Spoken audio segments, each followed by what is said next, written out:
Good morning.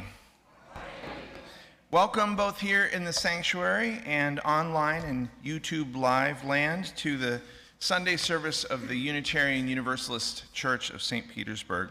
We are on the unceded ancestral lands of the Tocobaga and Seminole Native Americans. My name is Ben Atherton-Zeman, and I'm the minister here. Congratulations on your 1 hour of extra sleep last night.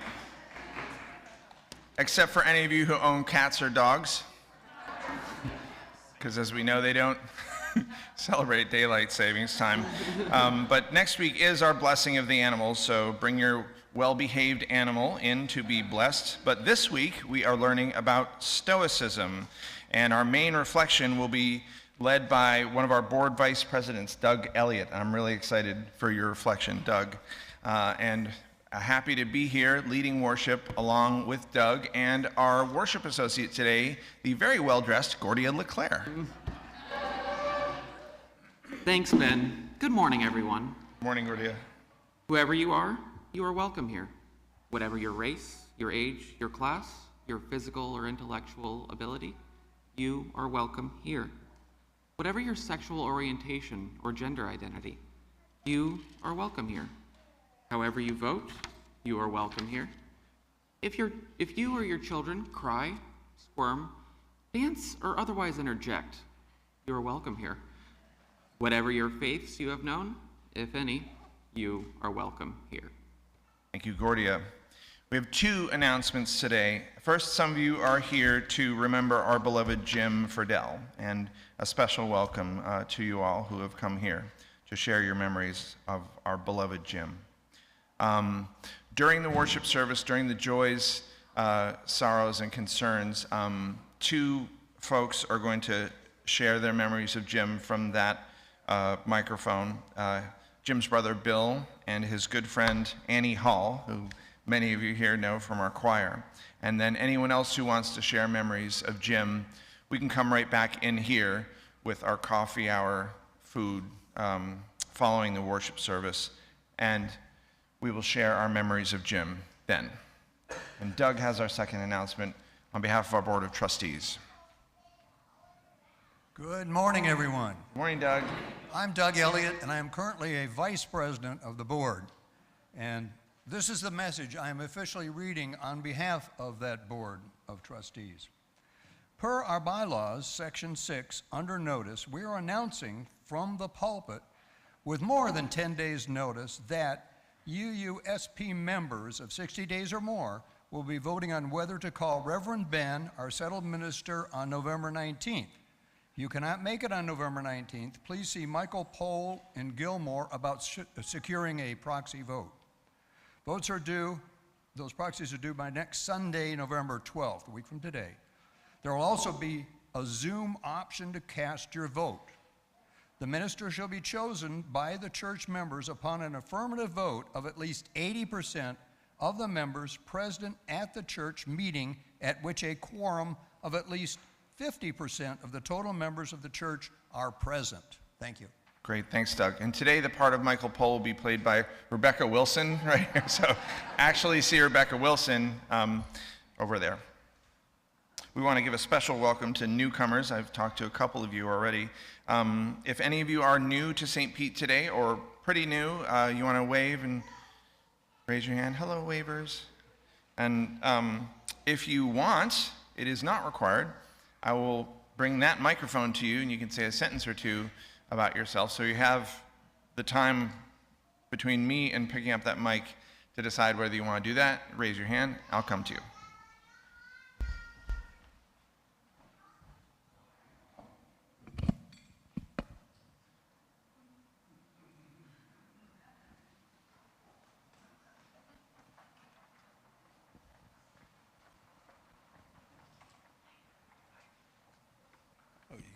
Hi, Francis Gamble, returning to St. Pete after about a year and a half. This is my first time at this meeting. I was attending up in Clearwater, but a long-term Unitarian, and good to be back.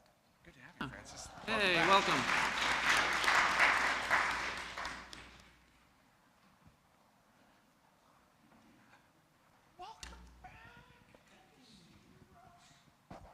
Hi, Ron and Russ, snowbirds back from Chicago, just in the nick of time. Good to have you back.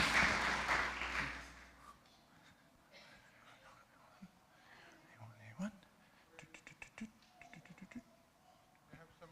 Oh, there's one more. Or is there? Oh? There's no one more. I see no hands. Let's Okay. go. Let's continue. Thank you for silencing your cell phones. Regarding masks, we are not mandating them, but since several in our community have reported being exposed to COVID, we encourage anyone who wishes to wear one. Masks are available at either entrance. Now, let's take a moment to greet our neighbor. Remember to get consent if you're going to hug them or shake their hand.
As Carol lights our chalice, please listen to these words by the 19th century Romantic composer Gustav Mahler. Tradition is not the worship of ashes, but the preservation of fire. Now, let's give voice to our shared connections by saying our covenant together. The words can be found in your program and online in the text chat. Love is the spirit of this church, and service is law. This is our great covenant, to dwell together in peace, to seek the truth in love, and to help one another. Thank you. Please rise as you're willing and able for our first hymn. It's number 1007 in the teal hymnal, There's a River Flowing in My Soul.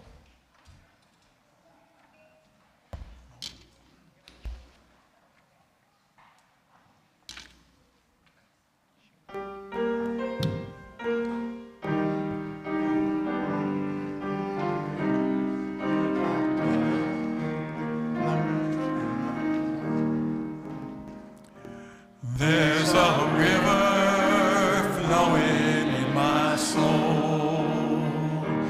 There's a river flowing in my soul. And it's telling me that I'm somebody.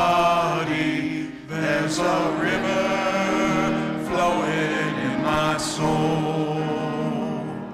There's a river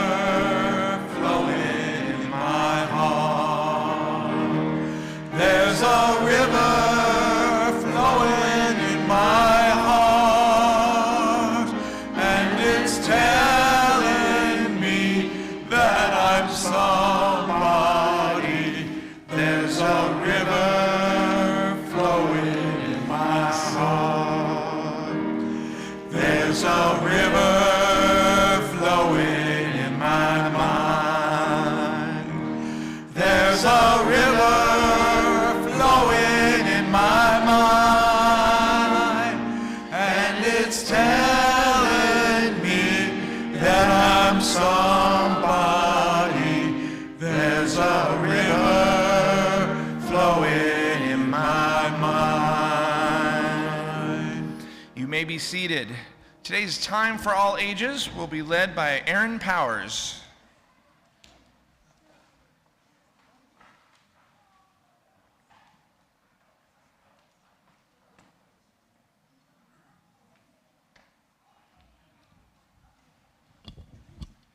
All right, good morning. So, today's Time for All Ages is going to be very different in a lot of ways. So, I need all of our listening ears on. I love y'all are testing out our new cushions. So, but what we're going to do, I love this. We have a dress rehearsal. Our children and youth are going to collect our food for the Sunday or Friday suppers first. So all of my friends right here and any of our other children and youth that would like to help collect, will you go meet Miss Trish in the back? And then you can come back to your cushions. And I love how y'all did that. And I'm going to give us a little room. Whoops. I'll try not to rearrange everything. All right. Excellent. And this Sunday, too, we also have 2 of our youth that have some collection jars for people that like to donate cash to our Friday, Sunday suppers. So thank you so much for that.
Oh my, we have quite the bounty today. All right. There we go. Excellent. That will work. Oh, thank you all so much. Okay, so now if our children that are here for our story can come and find one of our awesome new cushions. I want to show them off to the sanctuary. Aren't these adorable? And so our friends can have a lovely place to sit that is just for them when we do our stories. All right. And today we are pretending that our cushions are set up at a table prepared for a great feast. And we have an amazing feast from our food collection. So our story today happens at a feast during Ramadan. And this story was written by a Sufi philosopher from the 13th century. His name was Mullah Nasruddin. And on this day, during Ramadan, the wealthiest man in town had invited everyone to come to his home that evening for a huge feast. Mullah Nasruddin had been working in the fields all day long. He was tired and sweaty, and his clothes and shoes were covered in mud and stains. And because he had been fasting all day long for Ramadan, he was also quite hungry. But finally, it was almost sundown, and Nasruddin knew he would soon be able to eat. Now, Nasruddin knew that he would be late if he went home to change his clothes before heading into town. He decided it was better to arrive in dirty clothes than to be late. And as he walked to the wealthy man's home, Nasruddin imagined eating the delicious foods that would surely be at the feast. And when Nasruddin arrived, the wealthy man opened the door, looked him up and down scornfully from his worn, ragged clothes down to his muddy shoes. And without a word of welcome, he gestured for Nasruddin to come in and abruptly walked away. Now, Nasruddin joined the throngs of people who were all dressed in their finest clothing. The tables were laden with all sorts of delicious foods. Yet, despite his efforts to hurry, the seats were all taken, and nobody tried to make space for Nasruddin. In fact, nobody offered him food. He had to reach over and around people to get any food for his plate. Nobody spoke to him. It was as if he wasn't even there. The other guests ignored him so completely that Nasruddin could not enjoy the food on his plate, no matter how tasty it was. Nasruddin was so uncomfortable that he decided to leave.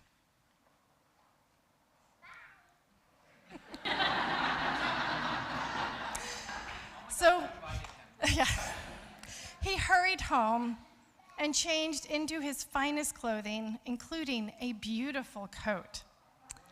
Nasruddin returned to the feast, and this time the host welcomed him with a huge smile. And as Nasruddin entered, people waved and called to him from all corners of the room. They offered him food, and Nasruddin sat down quietly. Picking up an apple, he carefully placed it into his coat pocket, saying, "Eat, coat, eat." Next, he took some tuna and put that into his pocket, saying, "Eat, coat, eat." And then he began to feed his coat all sorts of food, saying, "Eat, coat, eat." And everyone became silent as they watched this strange behavior. Soon everyone in the room was staring at Nasruddin, wondering, what was he doing? Yeah, and the host hurried over. Nasruddin, whatever you're doing, why are you feeding your coat this way? Well, when I first came in to this feast in my dirty clothes, I was not welcome. No one would speak with me. But when I changed into this coat, suddenly I was greeted warmly. So I realized it was not me that was welcome at this party, but my clothing. So I am feeding my coat. And with that, our story ends. And now we can sing out our children, our youth, and our class leaders, and we will take our feast with us as we go off to our classes today.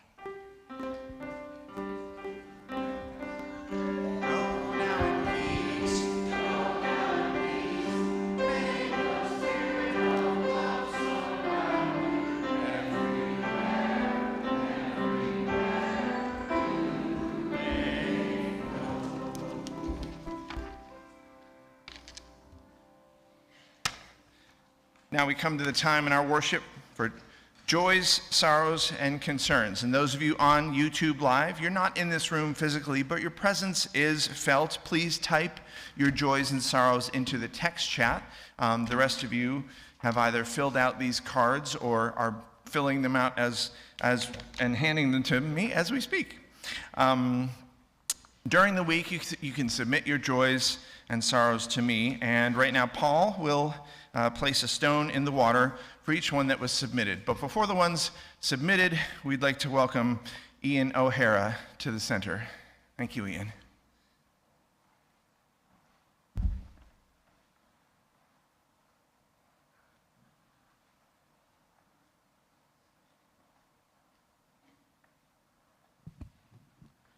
Well, this is both a sorrow, thank you, both a sorrow and a joy. And I want to talk about the joy first. I would like to invite all of you to the celebration of life of my late wife. And that's the sorrow. The great St. Pete Gulfport icon has passed. And I didn't realize how hard this was going to be. Take your time. So please come out and enjoy. It'll be on Wednesday, the 15th of November in Gulfport at on the Tiki on the Shore, and it'll be lovely. And all are welcome. Thank you. 5 to 8.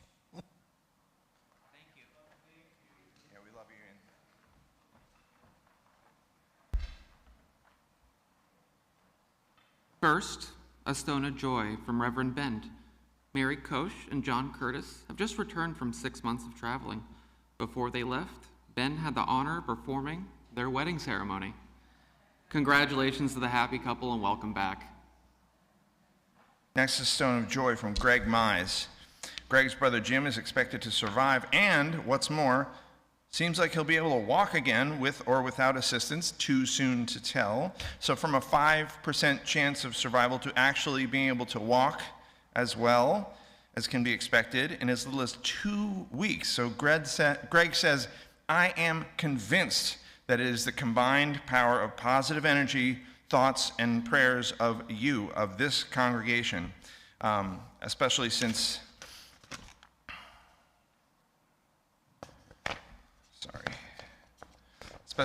the definitive turn for the better started within 2 hours of placing our initial stone. So Greg says he has not only joy, but profound gratitude for this miracle. A stone of gratitude from myself and on behalf of Danny and Alex. 1 year ago last month, I walked through those doors for the first time, and here I am now, standing on one of the pulpits.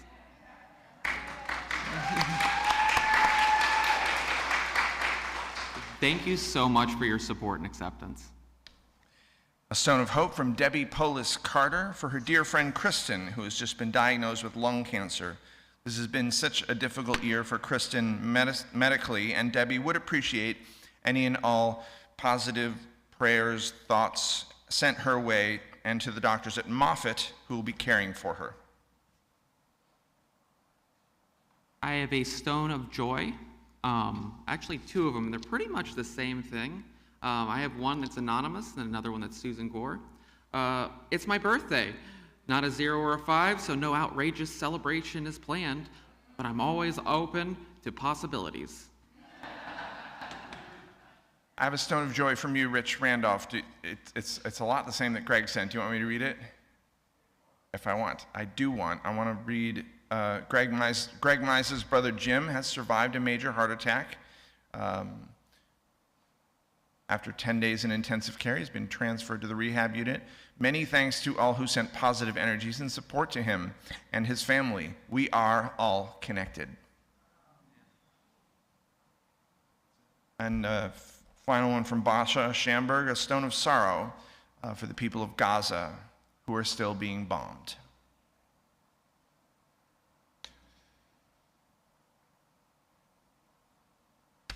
A stone of sorrow for, and also thanks for the life of Jim Furdell. Jim's brother Bill will now say a few words, followed by Annie Hall. Come on up.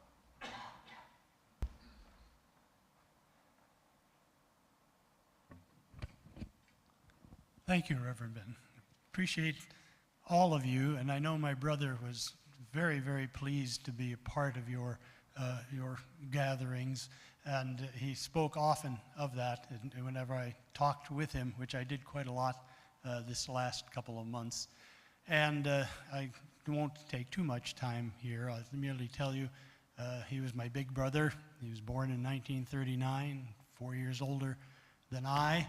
A great influence on my life from the beginning, virtually. I still recall following him basically in his footsteps, much to his chagrin, a good deal of the time, I might add, but also sometimes joyful times as well. He went to work very early in a greenhouse in our preteen years. I followed him there. He became a caddy. I followed him there. He went away to school. I didn't follow him there, actually. But I did read all of his books. You know, I can still remember Canticle for Leibowitz, Catcher in the Rye, The Incredible Shrinking Man, 1984. The list went on and on. I can't believe I still remember those titles. But in any event, the one thing that I didn't follow him in and that he followed me in is that when he left for college, I took up the saxophone.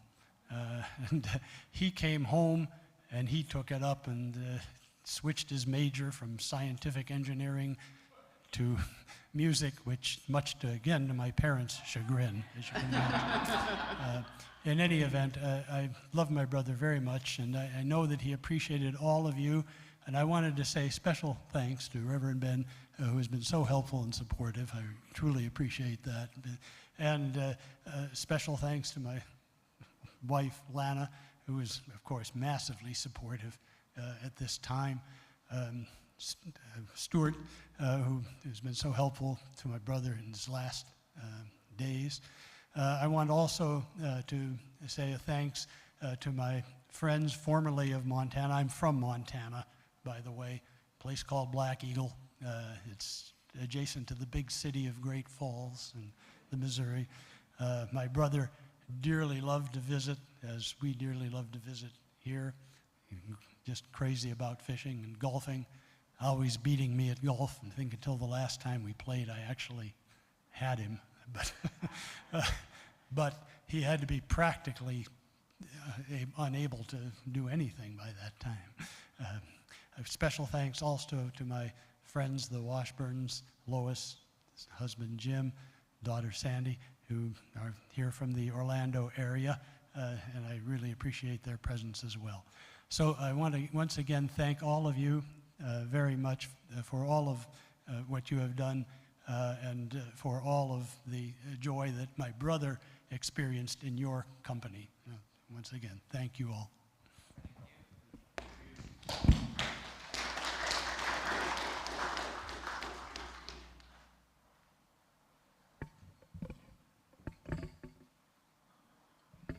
Good morning. My name is Annie Hall, and it is my joy today to tell you some of the things I learned about Jim Furdell in the last couple weeks of his life. I met Jim here. Oh, thank you. I met Jim here at UU St. Pete some 10 years ago. We sang in the choir together, and he organized a group, a little classical group, a trio with, he was playing the recorder, another woman played the oboe, and I played the cello, and we did that just for fun. Then a few years passed, and we didn't see each other. When we did cross paths, it would be here at UU St. Pete during the coffee hour, and we had a chance to catch up. It was late August when Jim called to say his partner of more than 20 years had passed away. He was grieving and overwhelmed. At the age of 84, he was alone, faced with not only the loss of his love, but the loss of his home and possibly his pets. Moving, as we all know, is difficult in the best of times. For Jim, living under a cloud of grief, finding an affordable place quickly was a huge challenge. But with the help of his brother Bill, Jim found an agreeable apartment, then called on some friends to help him pack up and move. As I helped with the cardboard boxes, I watched him with admiration and sadness. Some of the keepsakes he touched brought back joy Some brought pain. And I wasn't the only one watching him boxing everything up. 2 large, patient, orange tabby cats also were observing. They were amazingly patient cats. I might even say stoic. Sometimes they helped by jumping into the boxes themselves.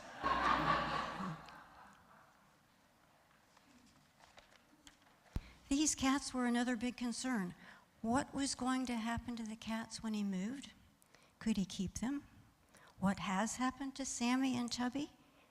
The amazing 2 cats? I don't know. Flash forward. The boxes are transferred to his new apartment. It was time to unpack and put the things away. Nothing was easy. Jim's steps were heavy, his breathing labored, and he tired easily. But he persisted, and again, I admired him. He was beginning to grow hopeful. He made new connections in Gulfport. He was looking forward to social events around his new apartment. He was looking forward to playing music in upcoming concerts and looking forward to playing golf.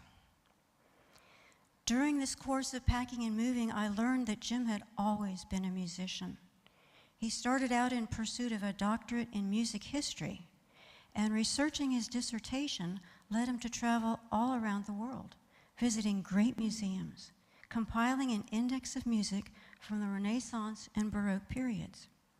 He spoke of the thrill of getting to see and handle ancient original manuscripts, and of the thrill of getting to see some of the very first written music notation.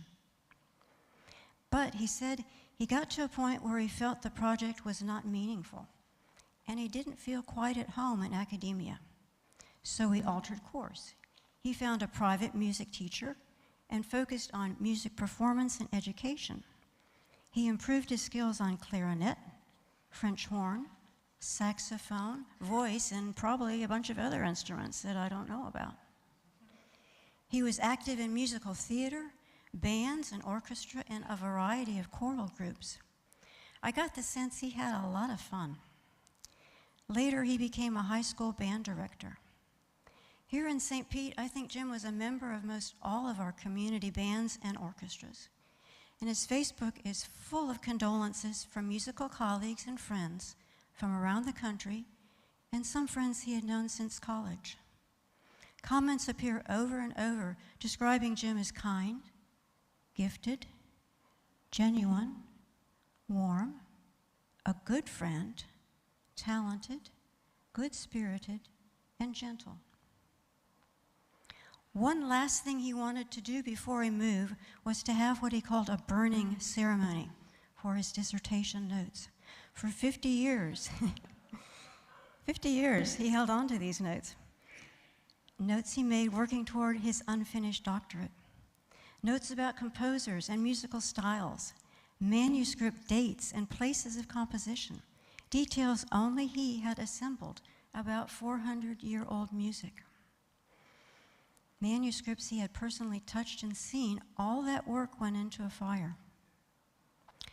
I saw it as releasing a dream, but he said, no, it's just paper. I have the memories. Not too much longer after he moved, I got a call from Jim from Palms of Pasadena Hospital. Could I visit? It turned out he had felt weak and tired one afternoon, just not right. And he drove himself to the emergency room just in time to have a cardiac arrest.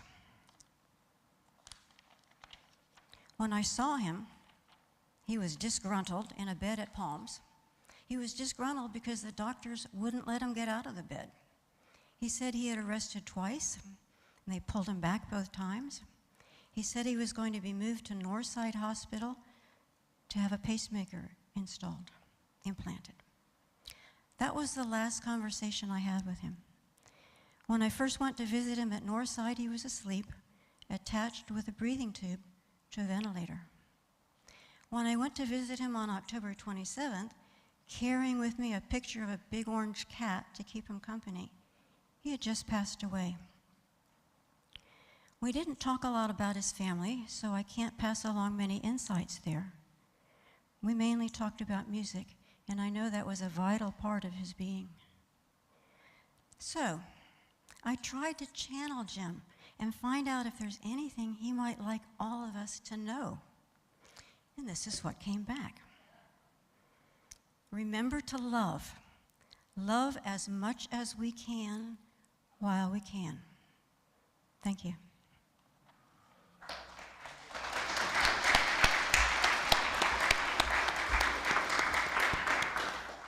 Thank you, Annie. Thank you, Bill. Friends, please come back to the sanctuary following worship service to share more memories of Jim. Let's bring to mind and hold close to our hearts Jim Furdell, Jim's family, Jim's friends, especially his brother Bill, wife Lana, and Annie Hall, and everyone that Bill mentioned. Let's also hold close to our hearts the people of Gaza, Greg Mize and his brother Jim as he recovers in Texas, Debbie's friend Kristen, all those known and unknown to us who are facing challenges, who are facing health concerns. Now please join us for our responsive reading written by John Motter. May our hearts not become calloused by the never-ending incidences of oppression and hatred that so many face each day. Rather, may we keep our hearts open to the positive efforts of so many people causing good trouble in the world.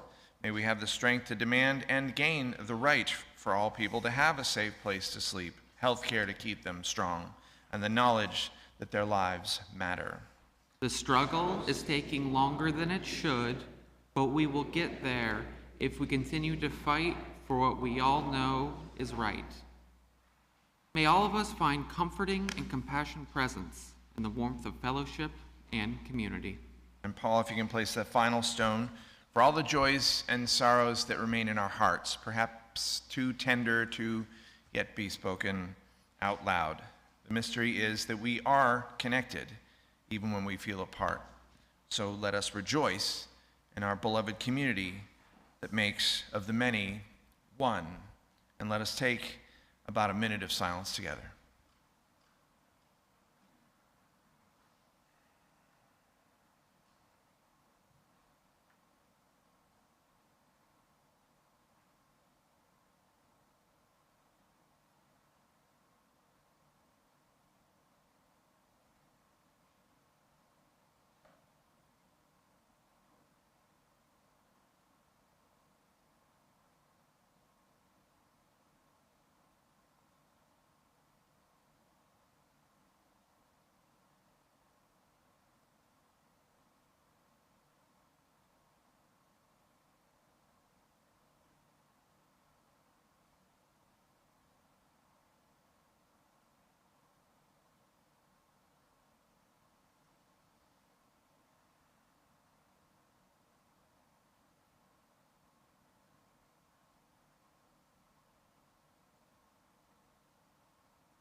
Spirit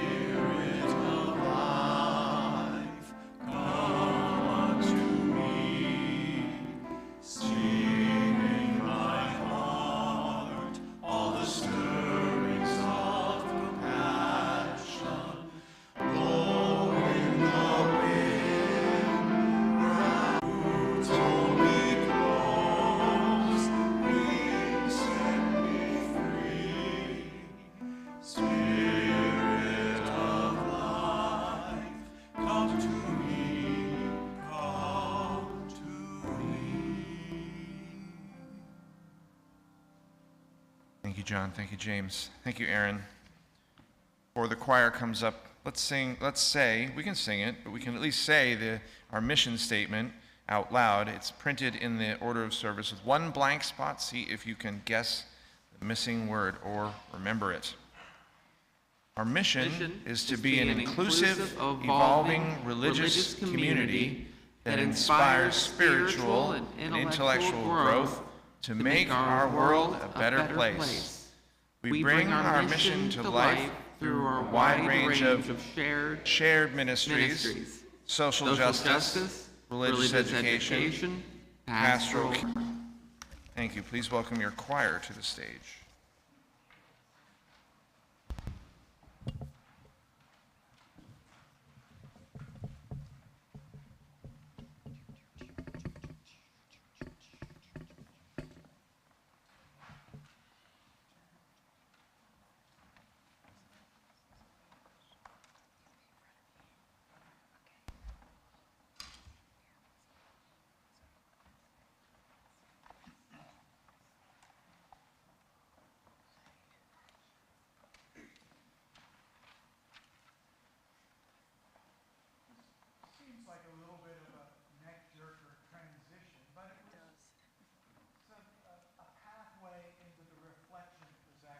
Doug's idea.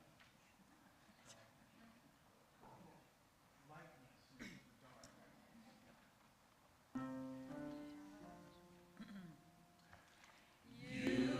You've got to accentuate the positive healing, relate the negative, lashes on to the affirmative. Don't mess with Mr. In Between.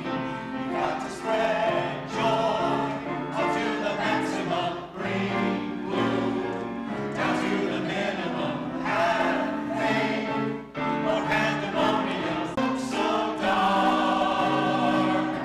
They said we got to accentuate the positive healing, relate the negative, latch on to the affirmative. Don't mess with Mr. In Between. No, don't mess with Mr. In Between. No, don't mess with Mr. In Between.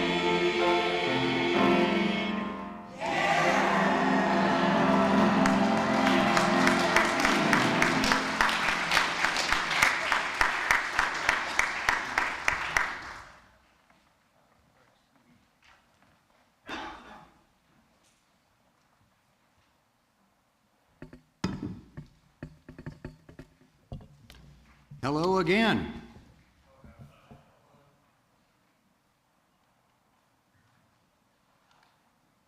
I'm standing here before you today to talk about Stoicism. Why? Well, I'm here for three reasons. My first reason is because I was born in Grand Rapids, Michigan, which is home of the Reformed Church of America, or the RCA. This church has a long association with Calvinism and believes in predestination, that life's winners and losers are picked in advance. According to the RCA, God is either with you or not, and not surprisingly, it tends to be with those who are members of that church. Incidentally, John Calvin is a theologian who burned Michael Severitus at the stake in 1553. As you may recall, he's a martyr of this church. Now, the RCA, with its belief in winners, those anointed by God before birth, and losers who were not, were surprisingly intolerant of those who did not practice their brand of Christianity. Simply put, you were either RCA and on the inside, or you were on the outside. I was on the outside. Of course, the stranglehold of religion was not limited to Grand Rapids culture. It was also prevalent in higher education. Growing up, there were 3 colleges in the area. You had your choice of Hope, Aquinas, or Calvin. Luckily, just before I went off to college, Grand Valley State was added to the local mix. I picked that lone secular school. One of my professors taught at both the University of Michigan and Grand Valley. He was also on the outside, a non-predestination soul who would sometimes comment on the peculiar stench of Calvinism as he approached town. On his test, when asked what's the best road out of Grand Rapids, the correct answer was always D, any road. Shortly after graduation, I took his advice, selected option D, and left town. It felt like I was moving to America as an immigrant. I left in search of a way of living that I couldn't find in a religious context. I turned to philosophy, but found Kant, Kierkegaard, and the rest too abstract to use as a spiritual North Star. I eventually found my star when I discovered Stoicism. Once resettled in Atlanta, I had a new problem. I was labeled a WASP, and a male WASP at that, who obviously lived a life of privilege, if only they knew. I had a problem that other people took turns labeling me, based first in the church that I didn't attend, and later on how I looked. The second reason I'm here is because I was upset when, during reflection, a Stoic was casually characterized as a person who really didn't care, a person who thinks only of themselves. After service, I approached the individual making those statements, told them plainly how wrong they were and how insulted I felt. Well, two things were wrong with that. First, they obviously were just simply expressing commonly held social views, and second, I failed to offer them a better understanding of what Stoicism is. Almost got over to a later section here. My last reason is that I accidentally started reading Marcus Aurelius's Meditation in the 1990s. I thought it was a book on how to meditate. I was fascinated. Imagine the most powerful person in the world making those confessions in what was his daily diary. It was suggested that I share with all of you what I know about Stoicism, and so you see, here I am. I'll call this talk Stoicism, Working Your Inner Magic. Let me set the stage with the beginning. The world was changing 551 to 399 BC. International trade was developing along routes linking the East and West. With these new trade routes came new ideas. The rise of cities is a natural consequence of trade because it makes it possible for merchants and producers from afar to display their goods in a specific location, knowing that a market exists for their product in that particular place. With longer and more complex trade routes came people with new and different ideas about the world, the universe, and what it means to be human. At the same time, something new was going on. It was called democracy. In Athens, it is a new and experimental form of government, giving power to more of the people to freely express their beliefs and shape their own lives. Questions also arose about the role of the old gods. Are our lives directed by external forces over which we have little or no control? Or is it possible that we have control over our individual lives? Human agency. Three thinkers defined this period, and their ideas are still very much alive today. Confucius in China. Man can make a better world. We're not hopeless in the face of chaos and poor leadership. The Buddha in India. The cycle of rebirth can be broken, and we can put an end to personal suffering and death through individual initiative. Socrates in Greece. We answer to our own individual souls, and the bad in life is a result of what we do to injure these souls. Question everything. Stoicism is recognized as having first been taught by Zeno in 334 to 262 BC, that was his lifespan, at the colonnade in the Agora of Athens, and that's near where Socrates taught. A man of his times, he loaded a ship with goods purchased with all the money he had. He hoped he could make a killing in the market. Apparently, nobody made a financial plan for him, warning him about putting all his eggs in one basket. The ship sank, and he was instantly poor. He turned to study and entered the active philosophical debates of that time in Athens. As we shall see, this worked well for everyone. After years of study and poverty, he taught the virtue is based on knowledge, and perception is the basis of true knowledge. Buddhism and Stoicism share many beliefs. Both put you in touch with your inner flame, one through being still, passive, the other through reason, active. For a Buddhist, deep and long meditation is the method. For a Stoic, thinking is the way to connect with your inner spirit. Schopenhauer describes Stoicism as the highest point which man can attain by the mere use of his faculty of reason. Buddhism and Stoicism are similar in other ways. They are both applied ways of living. We learn and grow through our experience. For example, in Stoicism it is said that the obstacle is the way. In Buddhism, the obstacle is the path. By overcoming life's challenges, we learn and grow spiritually. An easy life does not offer the growth that a life filled with challenges does. Buddhism asks that material goods and physical pleasures be given up and avoided. Stoicism teaches that they are not worthy pursuits. Joseph Campbell points out a major difference in thinking between East and West, and that in the East, you are your job. Your station in life defines you. Consider, for example, the caste system in the Hindu religion, where everyone is born into their life situation based on the influence of karma. The West gave rise to the individual, where everyone has an innate potential to be more. Stoicism has many parents who developed the philosophy over a lengthy period. Cato, a very wealthy Stoic, died fighting the belief of the Roman Republic. He spent cold winters walking around Rome in thin robes and went barefoot. When asked why, he told people that he was only giving up that which he never truly belonged to him, just stuff. He also wanted to show his body who his boss. Consider the lives of two Stoics who later served in Nero's court, Seneca and Epictetus.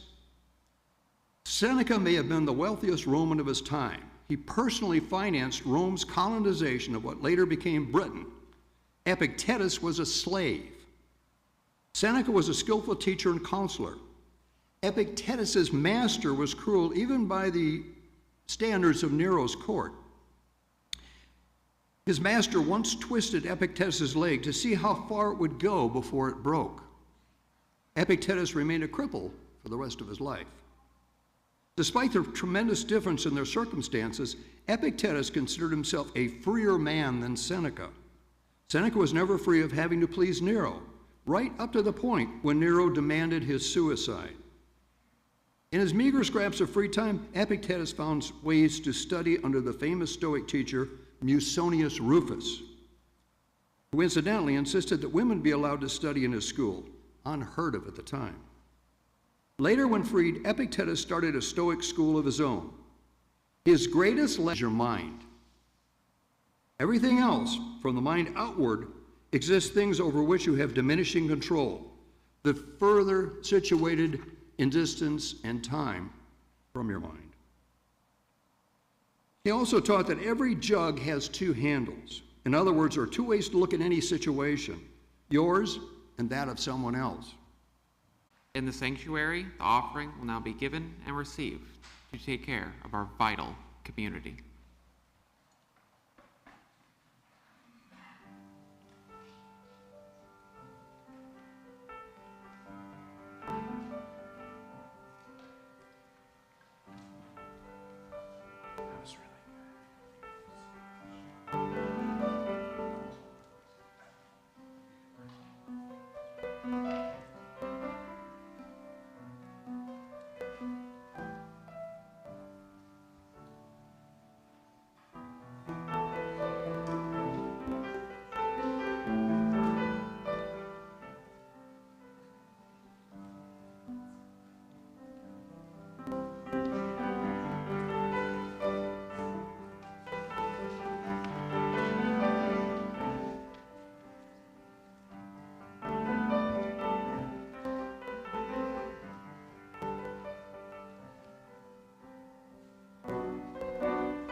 What's given in love, we receive with great joy, and we say thank you.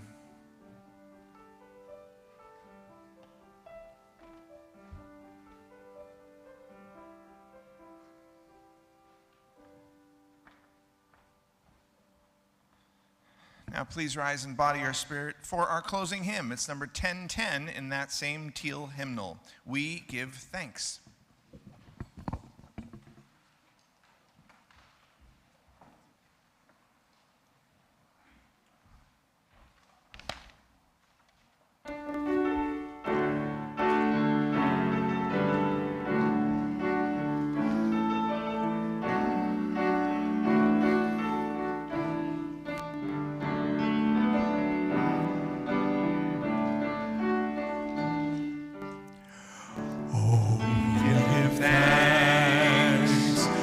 Precious light, for all gathered here and those far away, for this time we share with love and care.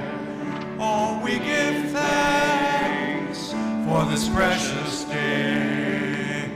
Oh, we give thanks for this precious day, for all gathered here and those far away, for this time we share with love and care. Oh, we give thanks for this precious day.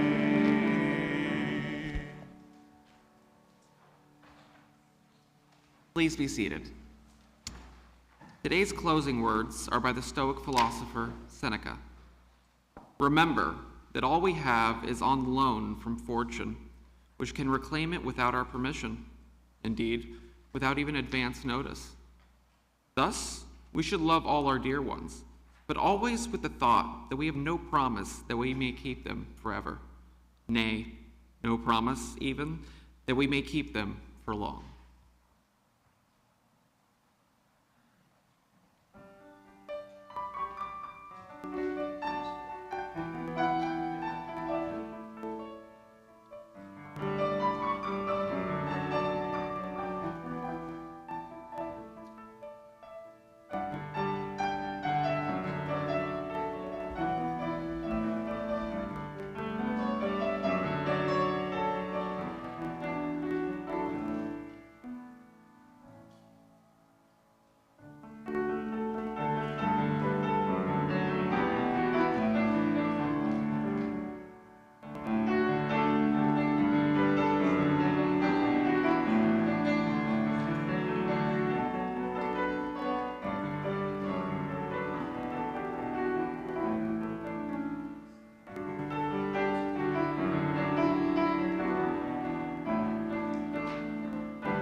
Thank you, Aaron.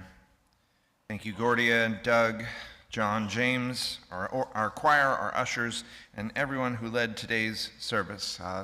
It looked like there was a bit of a jump in the internet, too, so thank you, Cheyenne, for coming down and rescuing our internet.